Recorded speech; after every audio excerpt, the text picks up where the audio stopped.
이 시간 하나님의 말씀 교독하겠습니다. 오늘 우리에게 주신 하나님의 말씀 요한복음 2장 1절에서 11절입니다. 신약 성경 143쪽에 있습니다. 함께 교독하겠습니다. 제가 한 절 읽고 여러분 한 절 읽고 마지막 절은 납득하겠습니다. 사흘째 되던 날 갈릴리 가나에 혼례가 있어 예수의 어머니도 거기 계시고 예수와 그 제자들도 혼례의 청함을 받았더니 포도주가 떨어진지라 예수의 어머니가 예수에게 이르되 저들에게 포도주가 없다 하니 예수께서 이르시되 여자여 나와 무슨 상관이 있나이까 내 때가 아직 이르지 아니하였나이다. 그의 어머니가 하인들에게 이르되 너에게 무슨 말씀을 하시든지 그대로 하라 하니라. 거기에 유대인의 정결 예식을 따라 두세 통 드는 돌 항아리 6이 놓였는지라. 예수께서 그들에게 이르시되 항아리에 물을 채우라 하신즉 아귀까지 채우니 이제는 떠서 연회장에게 갖다 주라 하심에 갖다 주었더니 연회장은 물로 된 포도주를 맛보고도 어디서 났는지 알지 못하되 물도온 하인들은 알더라. 연회장이 신랑을 불러 말하되 사람마다 먼저 좋은 포도주를 내고 취한 후에 낮은 것을 내거늘 그대는 지금까지 좋은 포도주를 두었도다 하니라. 같이 읽겠습니다. 예수께서 이 첫 표적을 갈릴리 가나에서 행하여 그의 영광을 나타내심에 제자들이 그를 믿으니라. 아멘. 예수님께서 본격적인 사역의 길로 접어드셨습니다. 예수께서 행하신 첫 번째 표적은 가나에서 이루어졌습니다. 물을 포도주로 바꾼 사건이었죠. 예수님은 갈릴리 가나에서 한 혼인집에 초대를 받으셨습니다. 그 가나는 나사렛에서 북쪽으로 약 10km 정도 떨어진 지역에 있는 조그마한 동네입니다. 제가 2019년에 이스라엘 성지 순례를 가서 가나에 혼인잔치가 열렸던 그 물 항아리를 박물관에서 봤던 기억이 납니다. 예나 지금이나 혼인집, 잔치집에는 즐거움이 있고 웃음이 있고 풍성함이 있습니다. 우리나라는 보통 결혼식 피로연을 결혼식 마치고 곧바로 당일에 합니다마는 유대 사회에서는 결혼식 피로연을 보통 일주일 내내 매일 합니다. 그래서 일주일 동안 손님을 매일 초청해서 함께 음식을 먹고 마시면서 결혼의 기쁨을 함께 나누는 것이지요. 그래서 이 혼주는 많은 손님을 대접하기 위해서 일주일간의 양식을 준비하고 특별히 그 결혼식에는 빠져서는 안 될 포도주를 넉넉히 준비하는 것이 당시의 관례였습니다. 예수님이 초대됐고 예수님의 제자들이 그 귀한 자리에 초대를 받았습니다. 그런데 문제가 생겼습니다. 기쁨이 있고 감사가 있어야 될 그 혼인집, 잔치집에 예상치 못하게 포도주가 모자란 일이 발생하게 된 것입니다. 혼주는 일주일간 손님들을 접대할 넉넉한 양의 포도를 담궈서 포도주를 준비하게끔 되어 있었던 것이죠. 그런데 아무도 예상치 못하게 이 포도주가 결핍된 부족한 상황이 지금 일어난 것입니다. 이 사실을 먼저 안 사람은 예수님의 어머니 마리아였습니다. 그래서 마리아는 예수님께 조용히 찾아가서 예수님께 이런 말을 합니다. 아들아, 큰일 났구나. 내가 뒤뜰에 가보니 지금 포도주가 바닥나 있더라.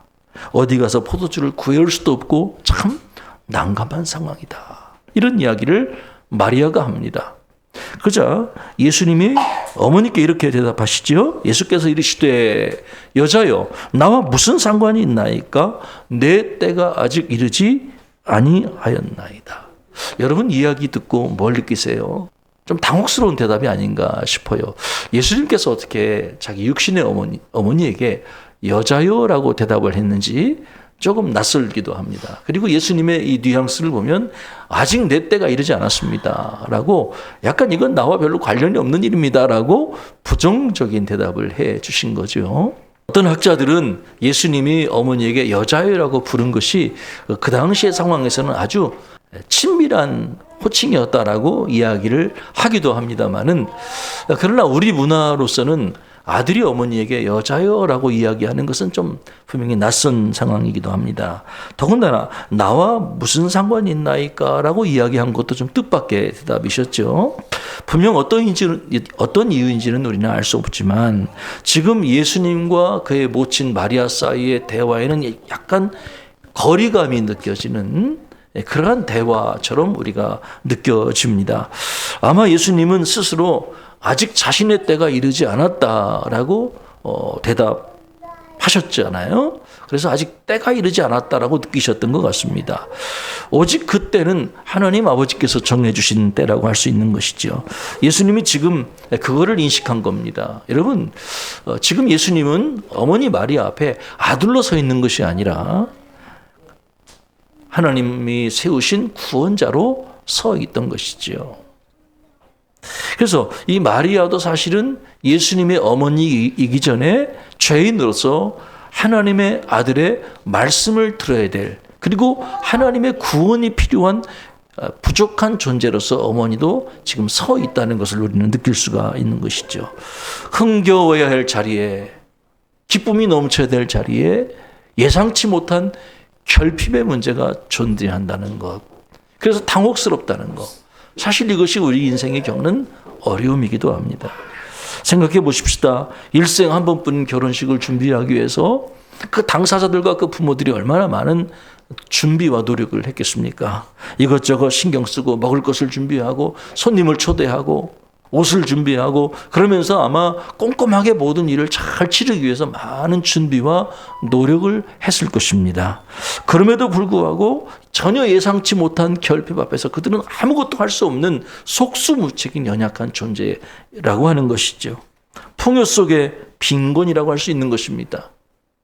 혹시 우리의 인생에 이런 부정적인 경험은 없을까요? 우리가 다 행복해지고 싶고 우리가 다 다른 사람에게 즐거움을 주고 싶지만 전혀 예상치 못한 인생의 어려움 때문에 우리가 이러지도 저러지도 못하는 어떤 결핍의 문제, 혼란의 문제 때문에 고통을 받고 있지는 않나요? 우리가 살다 보면 그런 일들을 겪을 때가 자주 있거든요. 예를 들어서 우리가 최선을 다해 노력을 합니다마는 예상치 못한 물질의 어려움을 겪을 수도 있다고 하는 거죠. 그래서 물질 때문에 돈 앞에서 많은 사람이 고통을 겪기도 합니다. 또 어떤 분들은 건강의 문제를 겪기도 하지요.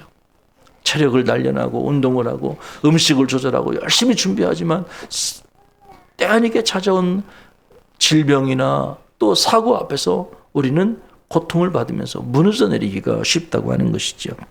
제가 책을 읽다가 해옥자매 이야기를 어떤 책에서 읽게 됐습니다.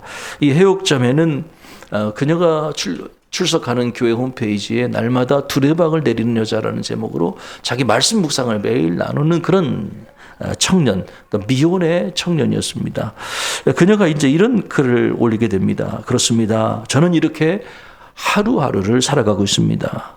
소변을 누워야 될 신호가 올 때마다 제 몸 깊숙이 두레박을 내려서 소변을 꺼내며 살아가고 있습니다. 일찍 받아놓은 퇴원 날짜를 하루 이틀 미루면서 소변 빼내는 연습을 하고 있는 저 자신이 너무나 고통스럽습니다. 같은 여자인 간호사에게 받는 교육이지만 너무나 부끄럽고 수치스러움을 느낍니다. 시간만 되면 한 벌레처럼 내 자신이 초라해지게 됩니다. 드러내놓고 싶지 않은 인체의 가장 깊은 곳을 동네북처럼 이 간호사 저 간호사에게 내보여주며 맡길 수밖에 없는 처절함을 저는 느낍니다. 하지만 저는 퇴원하기 위해 열심히 배워야만 했습니다. 생각해 보세요. 결혼하지 않은 처녀가 매일매일 요기를 느낄 때마다 그 소변을 빼내기 위해서 뭔가 훈련을 해야 되고 고통을 받는다는 게 얼마나 참 처절하고 안타깝습니까? 이 해옥자매처럼 많은 분들이 육신의 건강 때문에 어려움을 겪고 좌절을 겪기도 합니다. 무엇보다 영적인 결핍이 우리에게 있기도 합니다. 우리 중에 많은 분들이 예수님을 믿긴 하지만 영적인 결핍의 문제 때문에 고통을 받습니다.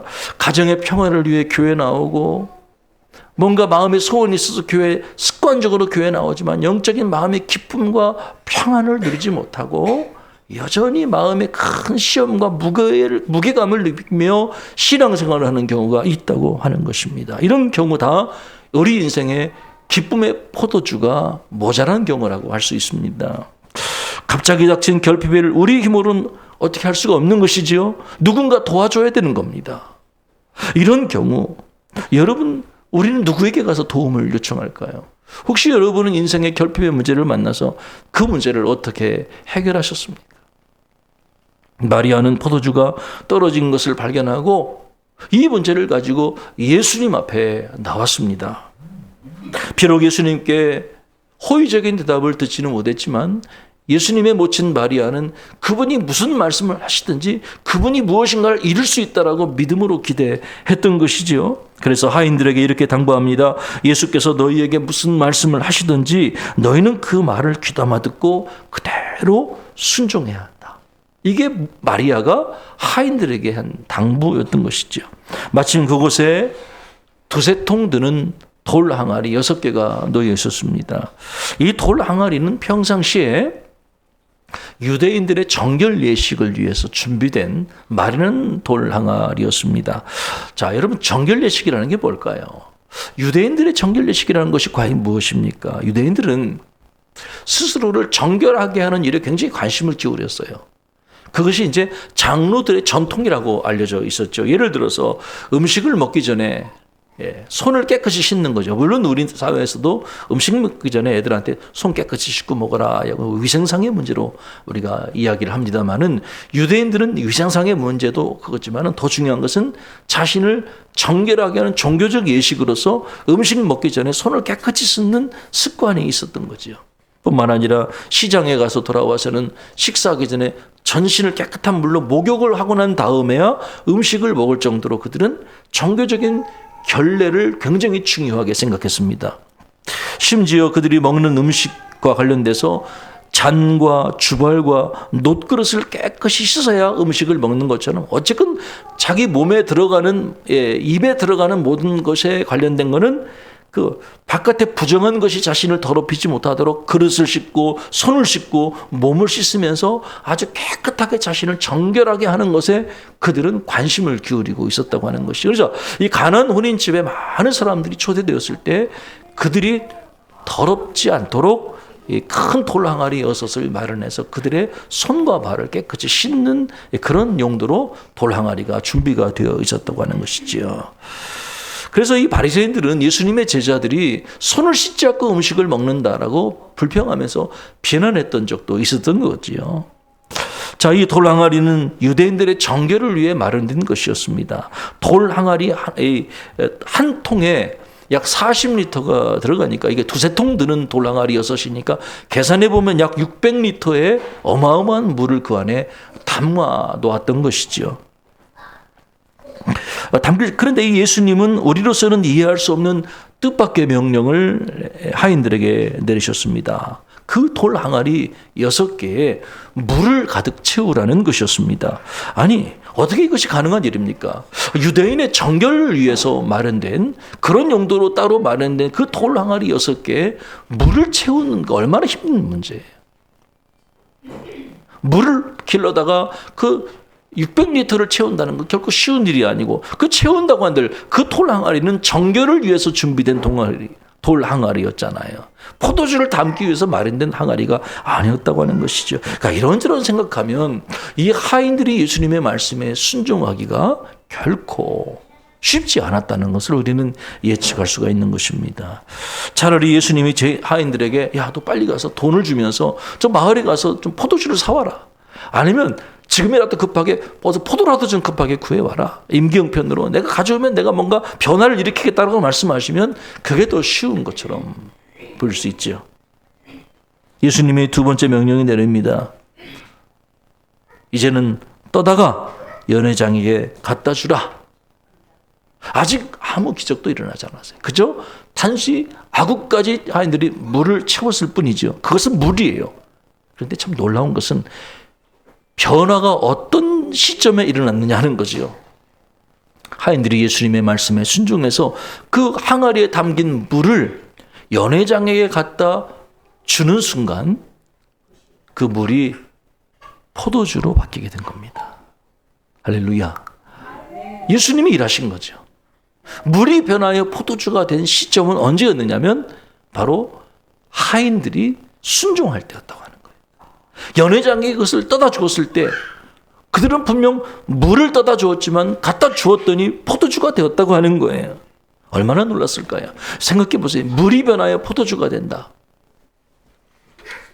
기적을 보고 하인들이 놀랐겠지만 하인들만 놀란 게 아니라 연회장도 놀라게 되죠. 그 연회를 주관하던 총책임자였던 연회장은 이 포도주를 보고 이런 이야기합니다. 아니, 사람마다 먼저 좋은 포도주를 내고 취한 후에는 품질이 떨어지는 포도주를 내는 것이 일반적인 상식인데 당신은 지금까지 어떻게 이렇게 좋은 포도주를 가지고 있느냐. 최고의 극상품 포도주를 주님이 그들에게 공급해 주신 것입니다. 할렐루야. 예수님은 이 첫 번째 표적을 행하심으로 하나님의 영광, 자신의 영광을 나타내셨습니다. 여러분, 과연 예수님이 누구십니까? 오늘 이 가나의 혼인잔치에 나오는 포도주 이야기의 주제는 그런 거예요. 물이 단순히 포도주가 됐다는 이야기가 아니라 과연 물을 포도주로 만들 수 있는 과연 예수는 누구냐 하는 거예요. 그가 과연 어떤 분위기에 물이 변하여 포도주가 되느냐. 우리 인생의 결핍 앞에서 과연 예수는 어떤 분이냐. 내 인생의 결핍 앞에서 그분은 나와 어떤 관계를 맺고 있느냐 하는 것이죠. 많은 사람이 인생의 결핍을 당할 때 자기 힘으로 그것을 해결하려고 노력합니다. 당연하죠. 그러나 대부분의 경우 그 모든 노력은 좋은 열매를 맺지 못하고 허망한 결과를 맺게 됩니다. 실패하게 되죠. 예레미야가 이렇게 이야기합니다. 내 백성이 두 가지 악을 행하였나니 곧 그들이 생수에 거는 데는 나를 버린 것과 스스로 웅덩이를 판 것인데 그것은 그 물을 가두지 못할 터진 웅덩이들이니라. 예레미야가 뭘 얘기합니까? 자기 힘으로 하나님 앞에 나오지 못하고 자기 힘으로 인생의 문제를 해결하려고 하는 사람들은 두 가지 죄를 졌다는 거예요. 첫째는 하나님을 버린 것이고 두 번째는 터진 웅덩이를 스스로 판다는 거예요. 자기 힘으로 열심히 물을 가두지만 그것은 터진 웅덩이가 돼서 여러분 터진 웅덩이가 뜻하는 게 뭡니까? 결국엔 아무런 소득을 냈지 못하고 실패로 인생이 끝나고 만다고 하는 거예요. 여러분 하나님을 떠나 자기 힘으로 인생의 문제를 해결하려고 하면 좋은 열매를 맺을 수가 없다고 하는 거예요. 실패할 수밖에 없다고 하는 것이잖아요. 하나님을 떠난 사람들은 결국 터진 웅덩이를 파는 사람들이라고 하는 것이지요. 그렇다면 하나님은 우리를 위해 무엇을 행하셨습니까? 여기 예수님이 이 모친 마리아에게 그런 말씀을 하세요. 내 때가 아직 이르지 아니하였다. 여기 예수님의 시간, 예수님의 때가 나옵니다. 성경 여러 곳에서 예수님의 때가 나오는데 몇 군데를 살펴보면 첫째로 요한복음 13장 1절에 보면 이런 말씀이 있어요. 6월절 전에 예수께서 자기가 세상을 떠나 아버지께로 돌아가 이른 줄 아시고 세상에 있는 자기 사람들을 사랑하시되 끝까지 사랑하시니라. 이 말씀은 예수님께서 십자가에 달려 돌아가시기 직전에 하셨던 말씀이에요. 여기서 말하는 예수님의 때는 십자가에서 돌아가실 죽음의 때를 가리킨다고 하는 것이죠. 하나님 없이 살아가는 저와 여러분, 터진 웅덩이에 기대어 살아가는 저와 여러분들을 위해 우리 주님께서 십자가에 달려 돌아가셨다고 하는 거예요. 그 예수님의 십자가 죽음을 통해 우리를 하나님 앞으로 이끌어 가신다고 하는 것이지요. 뿐만 아니라 예수님은 죽음을 이기고 부활하셨습니다. 요한복음 17장 1절에 예수께서 이 말씀을 하시고 눈을 들어 하늘을 우러러 이르시되 아버지여 때가 이르렀사오니 아들을 영화롭게 하사 아들로 아버지를 영화롭게 하옵소서. 이 두 번째 때는 십자가 죽음을 넘어 아버지를 영화롭게 할 때고 아버지께서 자신을 영화롭게 할 때입니다. 이때는 십자가를 넘어서 예수께서 부활하실 때를 가리킨다고 볼 수가 있습니다. 사랑하는 여러분, 예수님은 십자가에서 죽으셨을 뿐만 아니라 우리를 위해 부활하셨습니다. 그래서 부활의 첫 열매가 되셨습니다. 뿐만 아니라 셋째로 예수님은 우리를 위해 보혜사 성령님을 보내주셨습니다. 요한복음 7장 37절 이하에 이런 말씀이 있습니다. 명절 큰 날, 곧 큰 날에 예수께서 서서 외쳐 이르시되 누구든지 목마르거든 내게로 와서 마시라. 나를 믿는 자는 성경의 이름과 같이 그 배에서 생수의 강이 흘러나리라 하시니 이는 그를 믿는 자들이 받을 성령을 가리켜 하신 말씀이라. 사랑하는 여러분, 우리 주님께서 우리를 위해 십자가에 죽으시고 부활하셨을 뿐만 아니라 그 배에서 나를 믿는 자들이 그 배에서 생수의 강이 흘러나리라. 이는 그를 믿는 자들이 받을 성령을 가리켜 하신 말씀이라는 거예요. 성령을 주님이 보내주셨습니다. 성령을 보내주셔서 우리의 마음, 이 배라고 하는 것은 우리의 마음 깊은 곳에 우리의 내면으로부터 흘러나오는 주의 성령의 은혜가 오늘 우리에게 주어지는 것입니다.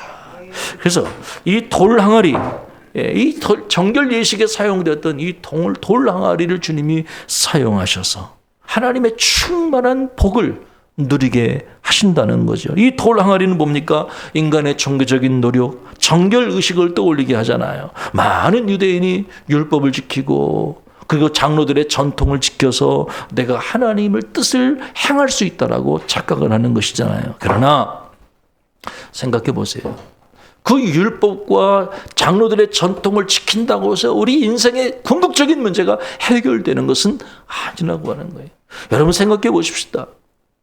밖에서 안으로 들어가는 것이 우리 속사람을 새롭게 하는 것이 아니라 안에서 바깥으로 나가는 것이 더 더럽다고 하는 거예요. 내가 음식을 먹는 문제를 아무리 깨끗하게 하고 종교적으로 나를 정결하게 한다, 내가 깨끗한 음식을 먹는다고 해서 깨끗한 사람이 되는 것이 결코 아니라고 하는 거예요. 나의 내면이 하나님의 은혜로, 성령의 은혜로 변화가 되어야 된다고 하는 거예요. 새롭게 심령이 깨끗해지지 않으면 결코 겉사람은 깨끗해질 수 없다고 하는 거예요. 속사람이 먼저 강건해져야 한다는 것이지요. 이 텅 빈 공허한 종교, 텅 빈 관습에 생명의 물이 담기고 하나님의 말씀이 담겨져서 그 안으로부터 흘러넘치는 기쁨과 충만한 은혜가 우리의 가슴에 가득 채워야 한다는 거예요. 그 배에서부터 생수의 강이 흘러넘쳐야 된다고 하는 거예요. 하나님은 우리의 심령에, 우리의 배에 가득 성령을 부어 주시는 분입니다. 그래서 성령을 선물로 받은 사람들은 그 배로부터 생수의 강이 흘러넘치게 되는 것이지요. 그래서 포도주는 기쁨을 상징하지요. 그리고 장차 우리들이 받게 될 성령을 상징하기도 하고요. 장차 저와 여러분이 저 천국에서 천국 잔치를 참여하면서 누리게 될 구원의 기쁨을 상징하기도 합니다. 저와 여러분의 인생에 이런 기쁨이 충만하기를 축복합니다. 어떻게 되지? 우리는요, 주님 앞에 나와야 합니다. 결핍의 문제를 가지고 우리 혼자 끙끙대고 우리 힘으로 그 결핍의 문제를 어찌할 수 없어 고통당할 게 아니라 문제를 가지고, 결핍의 문제를 가지고 사랑하는 주님 앞에 나와야 하는 것입니다. 하나님께서 우리를 위해 놀라운 일을 행하실 것이라고 우리는 믿어야 한다는 것입니다. 예수께서 이 첫 번째 표적을 행하심으로 그분의 영광을 나타내셨습니다. 그 영광을 보고 제자들이 믿게 하기 위함이라고 성경의 요한복음 저자는 기록하고 있는 것입니다. 비록 성경에 그 이름이 등장하지 않지만 오늘 본문에는 예수님의 명령에 온전히 순종했던 무명의 하인들이 나옵니다.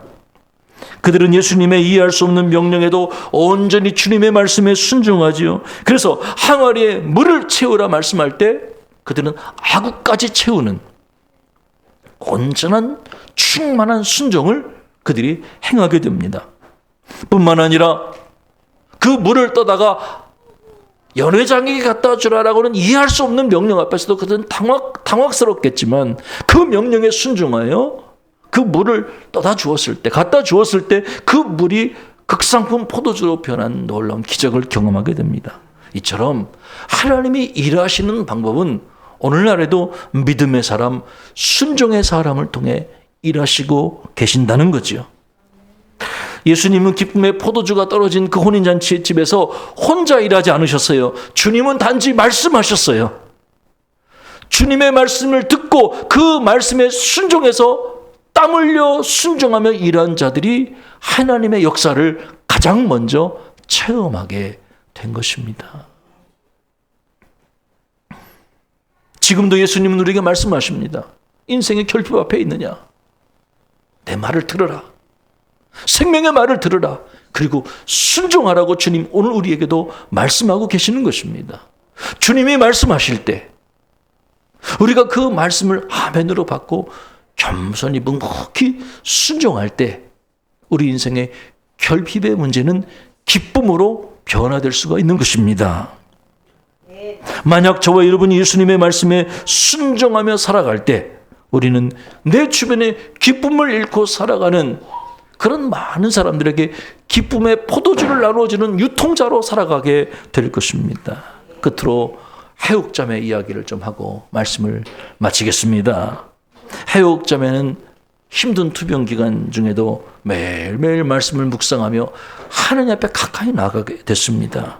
어느 날 그녀는 에스겔서를 묵상하면서 눈물을 흘리며 다음과 같이 고백했습니다. 항문을 막고 소변줄을 막으신 하나님이 말씀하심에 한마디 대꾸도 없이 그저 따라 들어갈 수밖에 없는 연약한 저의 모습을 보게 하셨습니다.